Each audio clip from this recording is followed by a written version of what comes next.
Check out the snazzy slippers I got for Christmas. Cool, aren't they? So I was rewatching The Lion King yesterday for, I don't know, about the 20th time. And I noticed something yesterday that I have never noticed before that actually did start to kind of bug me. And it's regarding the song Can't Wait to Be King. Now, don't get me wrong, I absolutely love the song, I love the whole film, but there is something in the lead up to the song that kind of bugs me. Basically, for anyone who hasn't seen the film, and I can't believe there's anybody out there that hasn't by this point, but there might be, you never know. Zazu is taking Simba and Nala to the waterhole, but Simba and Nala actually want to go to the elephant graveyard, so they need to find a plan to get rid of Zazu. And what actually ends up happening is that they partake in a massive musical number where Simba sings about how he can't wait to be king. And at the end, they're basically able to run away from Zazu. Zazu gets trapped underneath a massive animal, a hippo or a warthog or something. I don't quite remember what it was. And they're able to go to the elephant graveyard. But here's the thing about that that kind of bugs me. Simba and Nala's discussing or coming up with this plan of theirs in order to get rid of Zazu. Basically, the way that they discuss that plan is like this. Right, so how are we gonna ditch the dodo?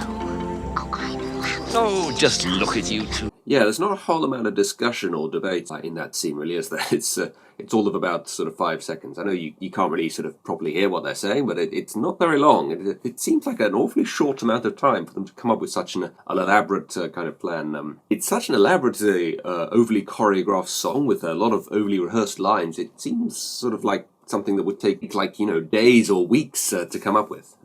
I understand, it's Disney logic, it's a common thing in their films for them to just come out with songs out of nowhere that obviously that would not happen in real life. But again, even as the concept of a plan, seems like there should have been more discussion there and probably would have needed more time to come up with that plan. But here's the other thing that kind of bugs me about it.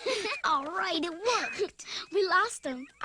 I'm a genius. Hey, genius, it was my idea. Yeah, apparently it was Nala's idea, but Nala never really appeared to actually say anything to Simba before the song actually started about this being some kind of plan or idea of hers. It seemed like it's mostly Simba that's the one that's talking, and if it's Nala's plan, how comes Simba's the one who takes the lead in the song and is doing most of the singing throughout it?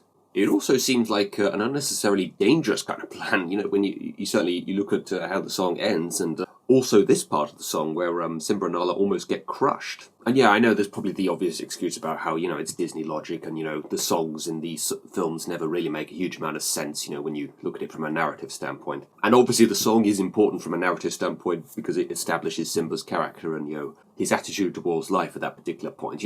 From a film perspective, obviously it's very important that that song be about Simba and be led by Simba. But, it still just kind of bugs me. Why would you have Nala say that? Why would you have it made perfectly clear that it was Nala's idea? I guess they were trying to think of some kind of way to get Nala into a situation where they started doing a little bit of bickering, which ultimately resulted in them having a little catfight with one another. That, of course, establishes an important plot point for later on. So yeah, from a narrative standpoint, I do like the song, and I do think, just as a song on its own, it's also a very good song. It's just, it really does kind of bug you after a while when you've seen this film so many times, these little sort of details about how they really didn't seem to be discussing the plan for very long, and it really didn't make sense as being Nala's idea, considering Simba is the one that takes the lead. So yeah, just a sort of random sort of thing that bugged me about The Lion King when I was watching it yesterday.